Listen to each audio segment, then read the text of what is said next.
Could war break out between India and China? India's army chief says he should be preparing his troops, but then walks back the comments. I'm Imran Gata, and today's newsmaker is the bad blood between India and China.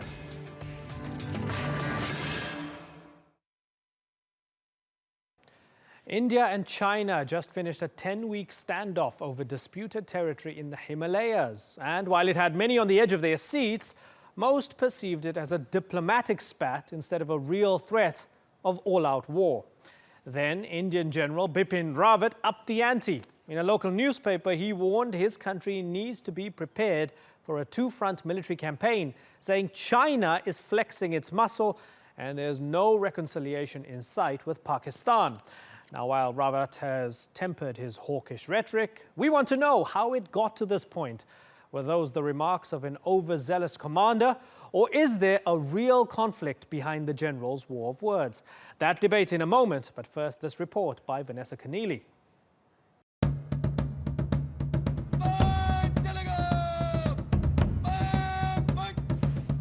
When three countries, all armed with nuclear weapons, are enemies, words should be chosen carefully, something India's army chief learned last week when he said, "We have to be prepared. In our context, warfare lies within the realm of reality." A threatening thought in the latest diplomatic drama between India and China that began in a remote region of the Himalayas.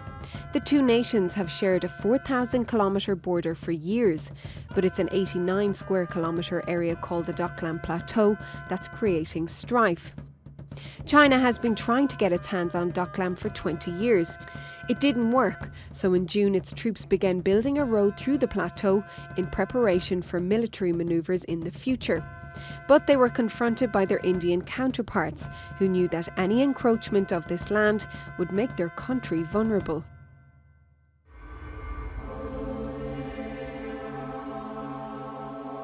China and India have a long history with their long border.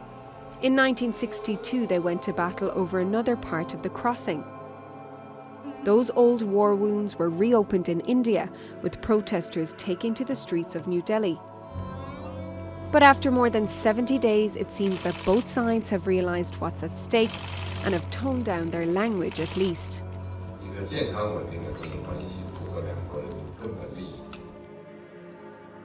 General Rawat also rode back on his original comments, saying neither China nor Pakistan are a threat. But while politically peace may have been restored, protests have continued in cities across India, with demonstrators burning products made in China, as well as demanding ties be severed. And while the standoff has been stood down, it has raised important questions about how close to the brink of war the region lies. Vanessa Keneally, The Newsmakers. Well, to discuss this, I'm joined now from Tel Aviv by Ashok Mehta, a retired Indian Army general from the Gurkha Regiment.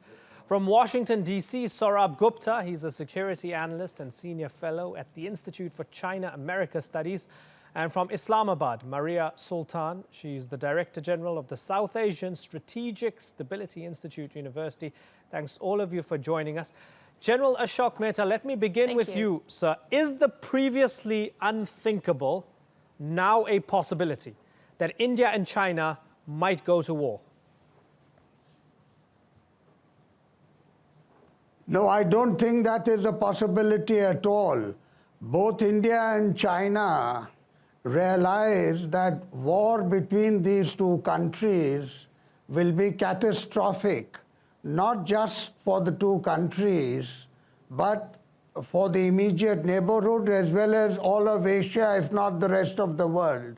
So I think what the Chinese barrage of threats and daily verbiage of what they call their theory of warfare, that is media, psychological, as well as what they call the three warfare strategy, and the use of their think tanks, their media. I think all that created an atmosphere that people thought, especially people who were not acquainted with the strategic situation that such threats could lead to war. Okay, certainly. I used to be asked every morning when I was on my walk. Okay, and I apologize for interrupting you because I have to keep moving this on. But the Chinese, you say the Chinese are creating an atmosphere. The Chinese didn't put words in the mouth of the army chief when he said war is very much in the realm of reality. This is the Indian army chief. This is not China. Why did he say it if it's completely off the table and there's zero chance? No. You see, this is being pulled completely out of context. The army chief did not make this statement during the 73 days of the standoff. This statement was made after the standoff had been defused. He was speaking at a seminar where a philosophical question arose about warfare. And in the warfare theory, he said it is possible that India could face a two-front scenario. In other words, India would engage both with China and with Pakistan. Now, he did not specify these countries, but he did not say this is going to happen. Okay. He said this is a possibility. Okay, so your reading of it is different. This is not something new. Okay, fair enough. This has been said previously. Understood. Yes, he called them the northern adversary and the western adversary, so referring to China and to Pakistan. Let me bring in Saurabh Gupta. Saurabh Gupta, where are we right now? Is it a dangerous situation, or is it not as bad as people think, as we're hearing from the general? How do you read it, Saurabh? I would put it somewhere in the middle. It is the situation is not going to break out into war anytime soon. And at the same time, even though there are very good confidence-building measures and crisis management mechanisms on the boundary, the situation is becoming tenser gradually. Over the past 3 or 4 years, we've had a number of standoffs on the border. The previous standoffs were diffused more easily because overall bilateral ties were fairly good. But since the incoming of the Modi administration, those ties have slipped, which makes management of border issues difficult. The main problem we are having out here is that the Chinese positioning of forces was some distance from the boundary, while India's positioning was fairly close to the boundary because they feel they have terrain disadvantages. The Chinese have asked the Indians to go back a little bit so that they are not so close, they don't oppose each other so closely, and that there are not that many light fortifications which are built on the boundary line. Saurabh, we're talking about what the Indian Army chief calls salami slicing, meaning that the Chinese are not moving in their territory. They're moving in territory that the Indians say is their territory, right? So, okay, I don't want to get into a border dispute here, but the fact that that the Indians see it as their own land that's being encroached upon, this is why they feel they need to take contingency measures. Can you understand that from the Indian perspective, Saurabh? I absolutely can understand that from the Indian perspective, and I can understand troops patrolling right up to their interpretation of the border, of the boundary. The point of the matter is that the forces which are behind them need to be at some distance from the boundary so that there's not that much tension on the boundary. Right. That's number one. Second, both countries need to respect each other's sensitivities in sensitive areas by not building light fortifications right abutting the boundary. India has done that a bit too often, and China had asked India to not to build fortifications so close. It's been met with deaf ears. So the Chinese now have started building their light fortifications and their roads very close to the boundary, and this is creating tensions. Right. Okay. And therefore, I think what they need to do is find ways to just separate themselves a little more, while at the same time continuing their foot patrols right up to their interpretation of the boundary line. Can they separate themselves? Yeah, can they separate themselves up in the Himalayas? Maria Sultan, From the Pakistani perspective, when you witness this 10-week-long standoff in Doklam, and then afterwards the Indian Army chief says that India needs to be prepared for a two-front war against both Pakistan and China. How do the Pakistanis react to that, and how do they see this situation moving forward? Actually, as far as Islamabad is concerned, we see this as quite a disturbing factor, which has now become what the Indian military calls the new normal, where they want to activate the borders, where they want to believe that by escalating tensions on the borders, they can pretty much achieve their military or strategic objectives. Unfortunately, the fact is this, that such kind of maneuvers and such kind of military, high-sounding objectives can be counterproductive in an environment where there is literally no trust, whether it is between Pakistan and India, whether it is between China and India. Furthermore, the fact is this, that military maneuvers by the border security forces, or for that matter, infantry divisions, or for that matter, light combat divisions, which are close to the China-India border, or for that matter, the ones which are closer to Pakistani line of control. Such maneuvers cannot be separated. It is no longer a position where they can carry out such activities in another country or another territory and believe that there would be no counter response. There is a greater possibility of miscalculation, there is a greater possibility of war, and the reality is that the Indian military high command, as well as the Indian political leadership, has not brought back this home back to their own people, or for that matter to the international community, that it is actually willing to fight a nuclear war between two countries which are actually nuclear capable. Right. So once you start the war, you have the right to initiate it, but you do not have the right to control it. So this is very dangerous brinksmanship. And furthermore, in the case of Dolkham, they are even dealing with Burmese territory. So it's not even just a question of bilateral issue, it's a trilateral issue which they're dealing with, not only on the border grounds, but also in terms of whether or not they can substantiate it with additional troops or additional war masking. What if the two sides decide to take one step further? What would be India's response? Will they be able to come up with reverse engineering? Would they be able to actually mobilize that much? Are they ready for a total war? I don't think so. Okay, so these are dangerous calculations, and they're very destabilizing for the region. Fair enough, and emphatically put. Let me bring in General Ashok Mehta. And of course, we're not forgetting small Bhutan, which is also in the mix because of its geography.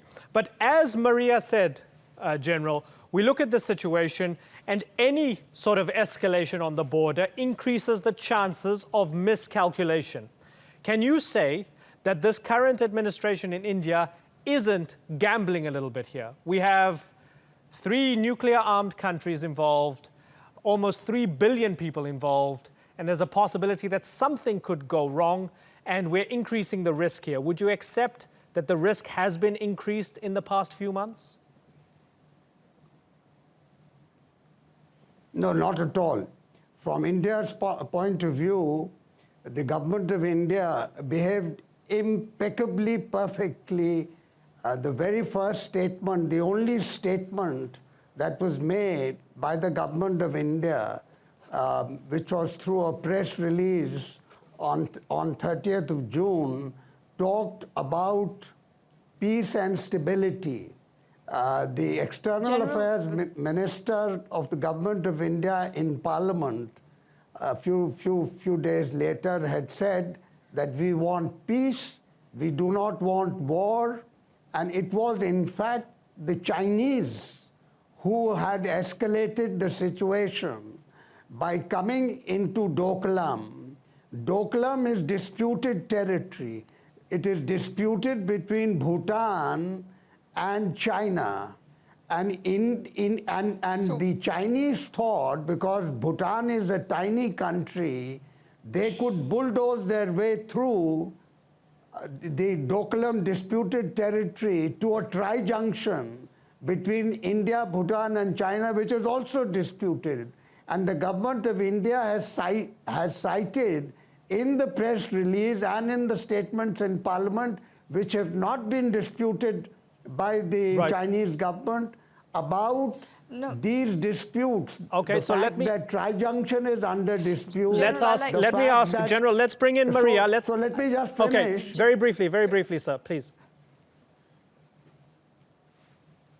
No, I have not finished. General, I think... Okay, finish your point, sir. The escalation the escalation is not from India's point of view. It was the Chinese government of India never at any stage, when Mariam talks about the new normal is the reference to such situations arising on the India-China border, because the India-China border has not been demarcated. Okay, I need to get the others in here, General. General, I need to give the others a chance. Okay, and Maria the Sultan, third come in. country is also involved. Certainly. I just and you wanna made the say, point, sir. Maria, come in. Situation. Yeah, General, I just want to say this, that if you make a road and if you amass military troops on the other side, it's not considered as non-provoking, number one. Number two, if you talk about a tri-junction, which definitely is not Indian territory in the same realm, then of course it would be seen as a provocation for a third party interfering in a bilateral issue where it doesn't actually stand a chance, where it doesn't even actually have a claim. And if it is contested, then it means it goes on. And furthermore, building a road is not equal to amassing troops. So there is a big debate in terms of who provoked what. But leaving aside that, the fact remains you can initiate a military maneuver. But the right of the other party, whether it is China or Pakistan, how to counter-response that or how to come up with their counter-response would be determined by how they view the threat. It would not be the framework in which you see violence or in which India sees or frames this contest, but it would be how it is perceived on the other end. And unfortunately, the new normal of activating the line of controls or activating the border security formations is highly destabilizing and highly provoking, and it can lead to counter-response, which perhaps New Delhi is not yet prepared to actually anticipate or even come up with a counter-action. Saurabh, would you agree that both India and China are being provocative here? There's blame to go on both sides. Let me get a little to the backstory of how I sense that this episode came about. For the past 9 months before the standoff, India has been basically poking China in the eye on the Tibet issue. It allowed the head of the Tibetan government in exile to have dinner with the U.S. ambassador. The U.S. ambassador went to the disputed territory, which India and China dispute, and basically brought the whole Tibet issue right to the forefront of India-China ties and poked China's eyes. And hope that this would be a new normal and China would just accept it.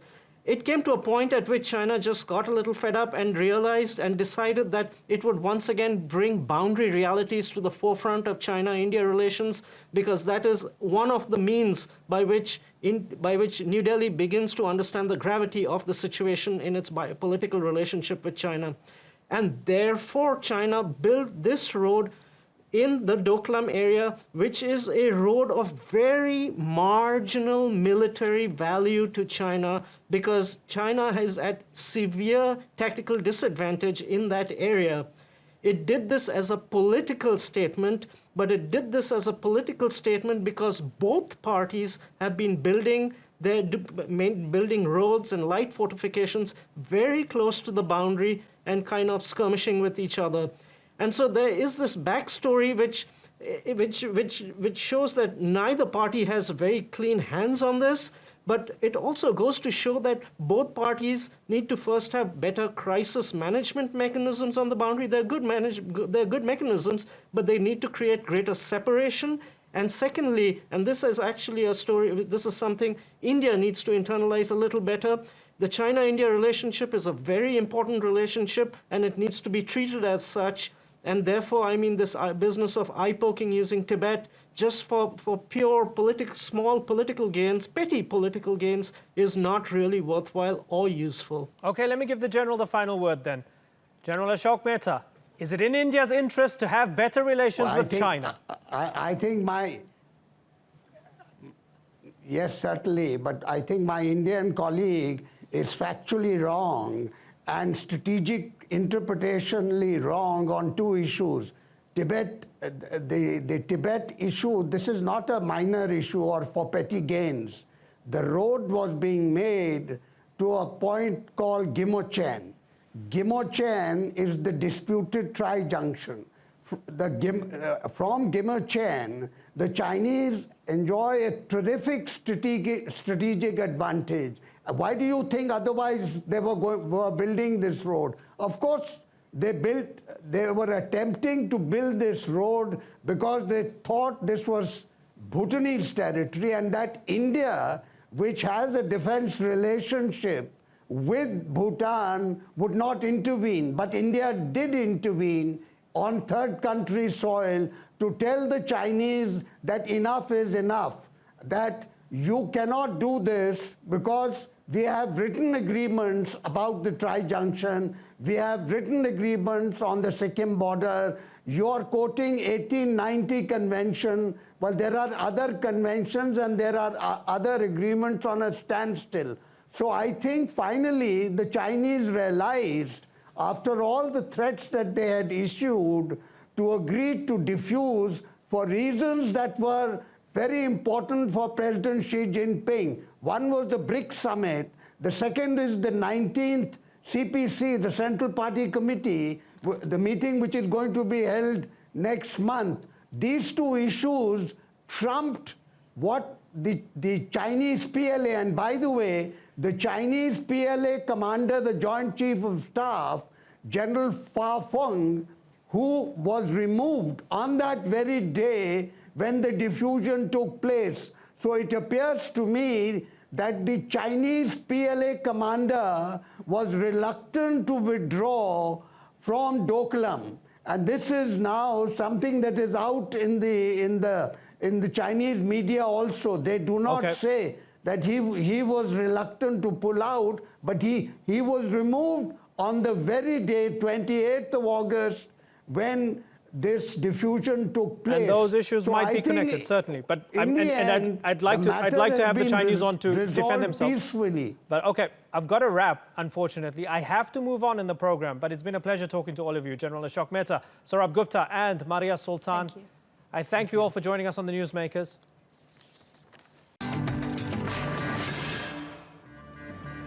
Still ahead, could we see the end of a political dynasty in Togo?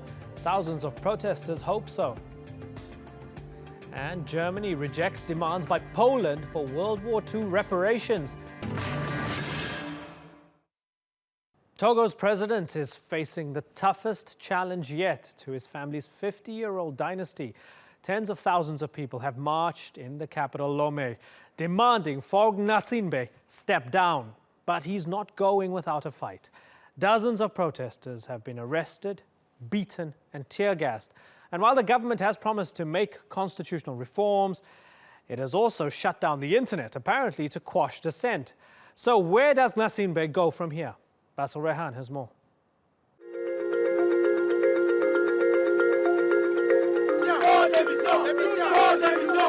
This is the most serious challenge to Togo's political order in nearly 15 years.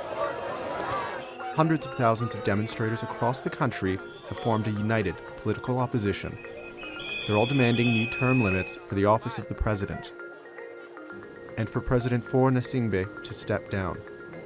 I haven't known another president other than him and his father. The Togolese people want to know another president. We're tired. Gnassingbe rose to power in 2005 following the death of his father, who ruled Togo for more than 30 years. Togo is firmly in his family's grip, and there's little sign he'll let go without a fight. There is this intimidation, this brutal arrival of vans full of security forces who come to intimidate a political leader. The intimidation doesn't stop there. Security forces have been accused of attacking protesters, and internet access had been cut until today. The opposition calls it an attempt to suppress more protests. But there's little sign the government's strategy is succeeding, and growing fear that this peaceful opposition could soon turn violent.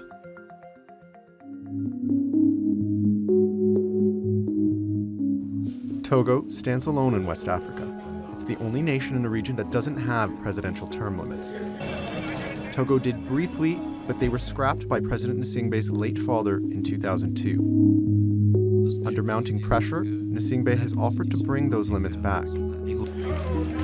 But the opposition is skeptical.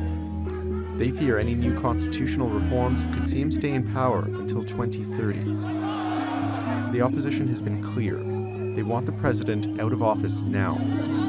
Gnassingbe is also facing pressure from regional allies and the international community, all calling on him to avoid plunging his nation deeper into crisis. Basil Rehand, The Newsmakers. Well, joining me now from West Palm Beach, Florida, is Wolali Alija. He's the operations director for the Togolese Civil League, a pro-democracy organization of Togolese citizens living abroad. In London, we have Agnes Gitau. She's the director at GBS Africa, a political advisory group. And in Cape Town, Francois Conradi, he's the head of research at NKC African Economics. Let me start with you, Agnes, by quoting what the United Nations Special Envoy for West Africa and the Sahel had to say. He urged Togo to respond to people's legitimate expectations. He said, "I remain convinced that all parties want to move forward on the reforms in order to reach a consensus to respond to the legitimate expectations of the Togolese people." Tell me what those legitimate expectations are, Agnes. So the expectations of Togolese people are for presidential term limit. They are also calling for Gnassingbe to resign, and also for the ruling family to stop controlling the Togo's economy. So what the UN envoy says is really these demands are legitimate. They're not asking for something that is not, that cannot be achieved. These are just genuine demand of the Togolese people who, for the last 50 years, have had to suffer under draconian rule of the Gnassingbe dynasty. And Francois, has the family overstayed its welcome? Well, yes, as we can see from the people who turned out in the streets, they have overstayed their welcome.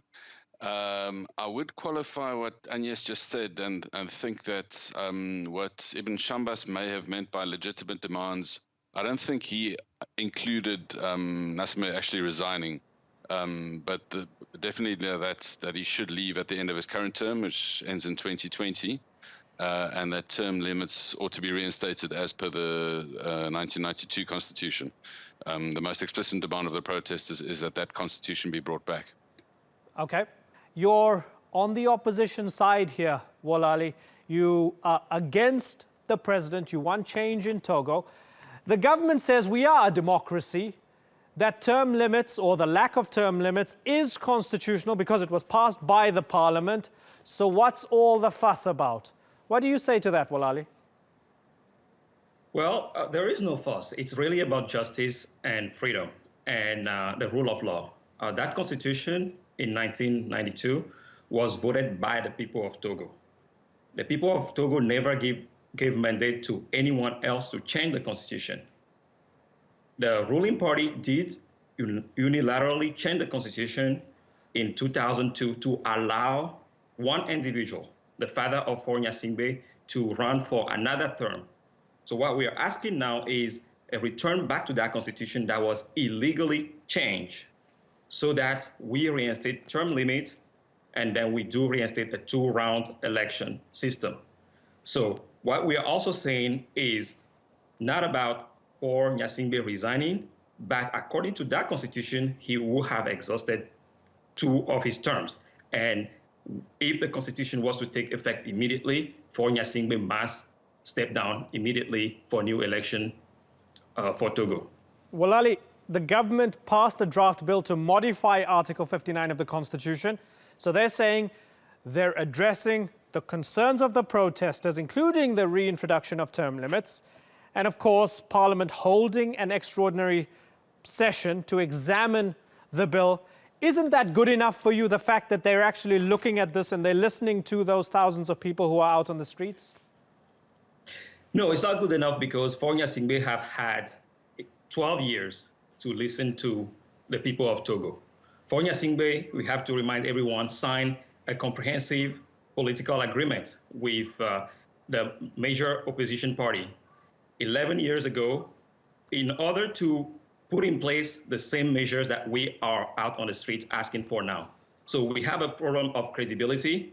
We have an issue with trustworthiness. And as I can tell you, as of today, they have not even started debating the bill as of yet. What we know is that it took them 30 minutes to change the constitution. It took them a few minutes to change it again in 2005 to allow Faure Gnassingbe to be imposed as president. It should not be taking them a long debate in order to change the constitution back to its original version. So what we are saying is that those are dilatory practices that we are used to. The father have used it, the son have used it many, many times, and after 11 years, we are fed up and we are asking for the reinstatement of the constitution now. Agnes, what do you make of how the government has responded to the protests? Because they have rounded up tens of opposition politicians and protesters as well. Have they been heavy-handed, Agnes? I don't think so. I think they've learned from the lessons of 2005, where there were fatalities of 500 people died, and that is not to give credit to the police force, but certainly I think the people of Togo have been very patient, and I think it's important that they continue to protest, but protest peacefully, and for them to achieve results. And I think it's important that they are innovative and creative, that they're not just calling this. In 2005, it was about a constitution and term limit.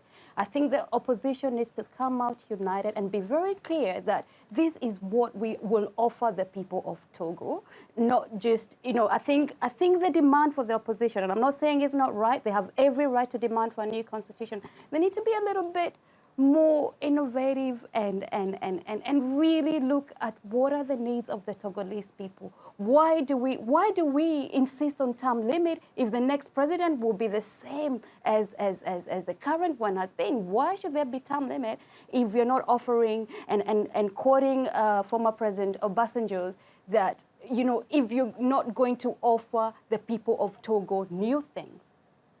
Okay, well, Ali, is any of that fair? I think it's fair, and the opposition have been very creative and very innovative. No one has seen the Togolese opposition as united as it has been since 1990, when we first rose against the father, Gnassingbé Eyadema. Now, that unity led us to actually have that constitution, that 1992 constitution. And the same opposition is truly united as of now. We have a clear statement, a clear platform. We have innovative processes. And as I say, the constitution itself imposes for Faure Gnassingbe to resign immediately. It will take effect immediately when we have the president of the Constitutional Court actually leading a protest against the opposition. It shows you how fair this regime is. And basically, it's very simple. Give us our constitution back, give us our country back, and 50 years of rule is enough. Francois, how much have we... Oh, okay, you want to respond, Agnes? Before I bring in Francois, come in, Agnes. Yeah, sure.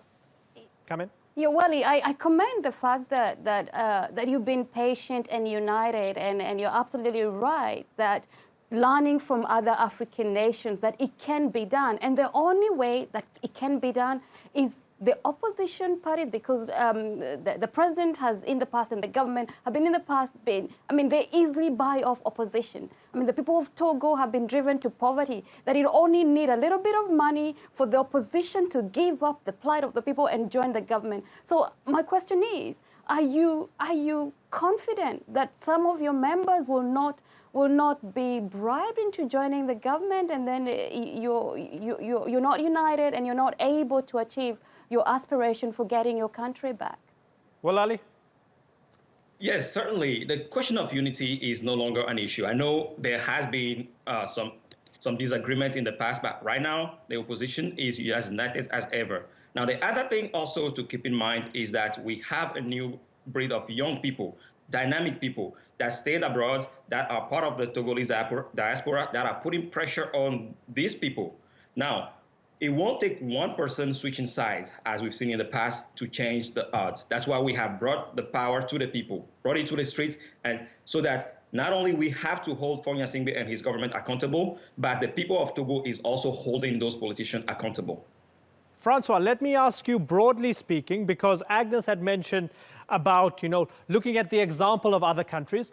How much of an impact has it had on the Togolese people and the general mood and trend on the continent that Yahya Jammeh in Gambia stepped down when it was his time to step down and he shuffled off? Tell me how much of an impact that has had on this and the entire continent moving forward. Yes, so well, I mean, there are several examples that I think are relevant that will be in the minds of the Togolese people. And the two that I'd especially think we can contrast are Burkina Faso and Senegal. And whether it looks more like one or the other will depend a lot on what Mr. Gnassingbe tries to do this week. I think we can bet that he won't be in power after 2020. But what he does this week will determine whether the opposition remains united enough to get him out before then, or whether he'll be able to, as WWII was able to, convince people that he is going to leave when the next election is held. And at that point, if that happens, if he can convince people that this is his final term, and this time he really means it, then I think you'll see a cooling of protest energies as the whole political class starts to look towards 2020. Agnes, is it becoming harder on the continent to be a president for life? It is, certainly. We have seen a new breed of young people, the access to information. Young people have access to information and they know if it can be done in Burkina Faso, so it can be done in Togo. And I tell you that politicians now are very wary and they know for them to be able to retain power across the continent, you must be able to show that your leadership has had an impact on the people. An example of what Togo has done under President Gnassingbe is try to improve business relations and promote Togo as an investment destination. But I think that must trickle down to the people of Togo for it to have an impact. And you're absolutely right that it's Africa of today is not Africa we used to decades ago. We have changed and our young people are demanding change. So politicians' time is numbered, really. Well, Ali, if President Faure Gnassingbe is actually watching this program, what's your message to him? It's time to leave, sir. You were never elected democratically. You imposed, and we have tolerated your regime for 12 years. Now the people are demanding that you leave, just like they did in 2005, and you sat on the throne, walking over dead bodies. And this time, we are not going to back away. Your tanks are not going to scare us. We are going to be disciplined. We have had time to learn, and you will leave, and 50 years is enough. Francois, how important is Togolese stability to the entire region? It's very important. I mean, the regional bodies always value stability, and that's why I think at the moment they're putting a lot of pressure on the president to listen, as we've seen with Mohammed Ibn Shabbas's comments, to listen to protesters and to prepare for an exit. So stability is very important, and they certainly don't want to see it turn into an overt conflict. Agnes, are you confident this is going to turn out well? I'm fairly optimistic, but based on the fact that we've seen protests in Togo over and over again, I am a little bit pessimistic, wondering is it sustainable and is it strong enough? But I'm very hopeful. I mean, I wish them very well and just really recommend them that work together, unite, and give the people of Togo what they deserve. That is leadership and guidance. Okay. Wolali Ahlija, Agnes Gitau and Francois Conradi. It's been great to talk to all three of you. Thank you very much for joining us on the Newsmakers.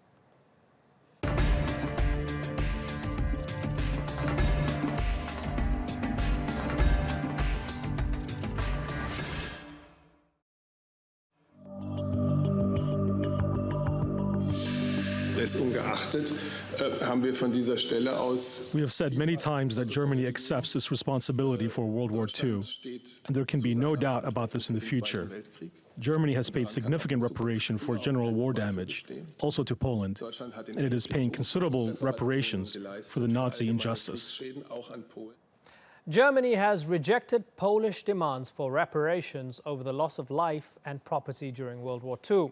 The German government says it already paid such claims in full in 1953, a position it says Poland reaffirmed during its accession to the European Union. But the Polish Parliament's Research Bureau says Germany is still liable for the deaths of 6 million people and material damage worth $860 billion. So how can Poland push for reparations that Germany refuses to pay? Well, Newsmakers correspondent Sandra Gatman is following the story.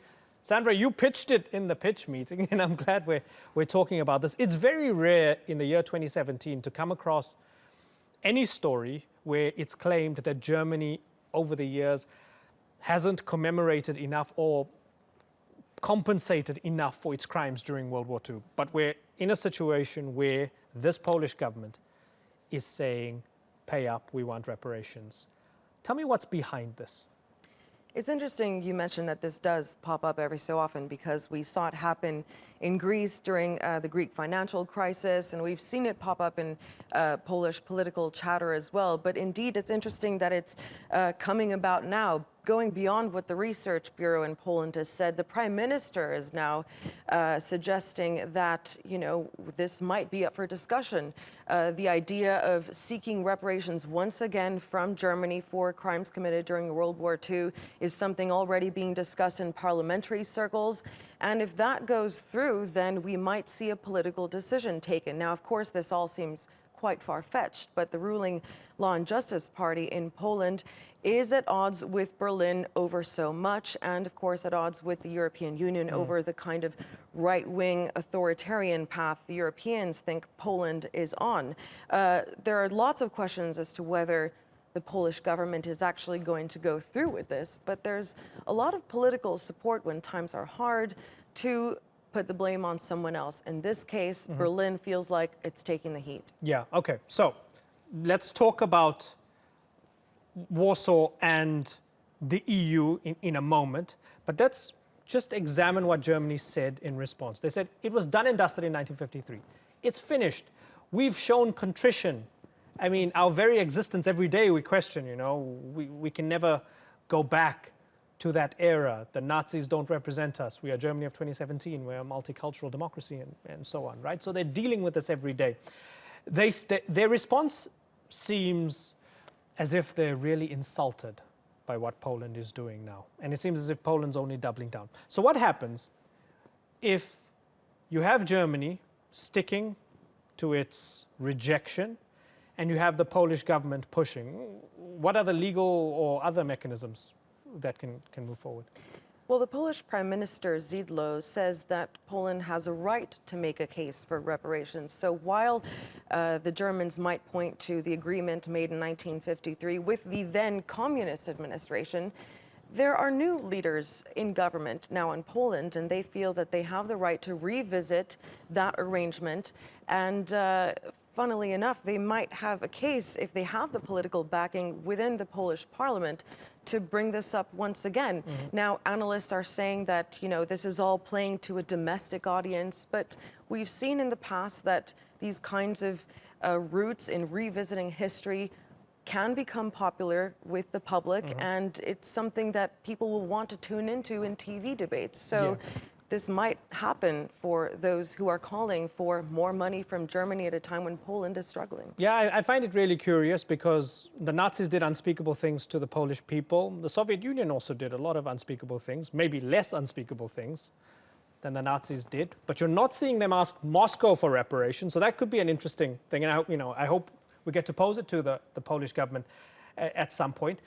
Now you have Poland versus the EU, the European Commission not happy with Poland, the EU taking legal action, as you mentioned, against this Polish government over what they're doing with the judges. And they feel as if these guys are sort of, drifting away from European values and going away from the family. This is a very nationalist government in Poland. Should we be including all of these things together? Should we be saying Poland versus Berlin and Poland versus Brussels are a part of the same pot that we stir together in these tensions? Tell me why, if we should. I think Berlin would like to see the European Commission take a lead on this. Germany is very busy right now with a new election, and they've almost dismissed this call for reparations as almost something politically trivial, as just a populist tactic. Of course, the European Commission is worried about where this road might lead EU and Polish relations. It's already quite a heated relationship at the moment. But I think if we're reading into how seriously this is being taken both by Berlin and Brussels, not very much at the moment. Kaczynski talking about billions, and the leader of the party, Jarosław Kaczynski, the Law and Justice Party, he said he wants, quote, huge sums, right? And we're talking about more than $800 billion. It sounds as if it's about money when you look at the talk about money. How much of that is factored into this? I think the Polish economy could use a boost. But I don't think it's realistic to think that Germany is going to pay a single cent towards reparations it believes it's already paid into. Now, of course, one could try and cost the damages and the suffering from the tragedies that occurred during World War II, and obviously to the Poles, this is going to amount to millions and billions of euros in reparations. But what was settled was in the region of 380 million Deutschmarks at the time. And I think, according to the German perspective, that was enough to settle the issue at the time, and there's no need to revisit that number and the entire argument all over again. Yeah, the opposition, deputy leader of the opposition party in Poland, calling this a propaganda game that will worsen relations with Germany and end up helping Russia, I guess, to my point of why don't they ask Moscow for reparations too.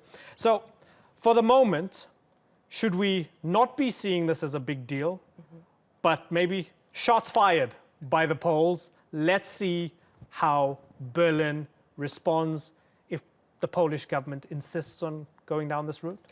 I think the wait-and-see approach has to be directed towards Poland. It's now in a parliamentary process. If there is political backing, we might see a political decision taken in Warsaw and, trying to escalate this into an actual decision that demands a formal response. For the moment, we've seen what Germany has to say. They're dismissing it. But whether it's taken further, it's up to the Poles now. Okay. Sandra Gatman, thanks for illuminating the story a bit more for us. My pleasure.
That's all for this edition of the Newsmakers with me, Imran Garda.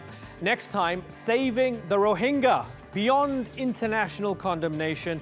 Will anyone step up to end ethnic cleansing in Myanmar? Until then, thanks for watching. Bye-bye.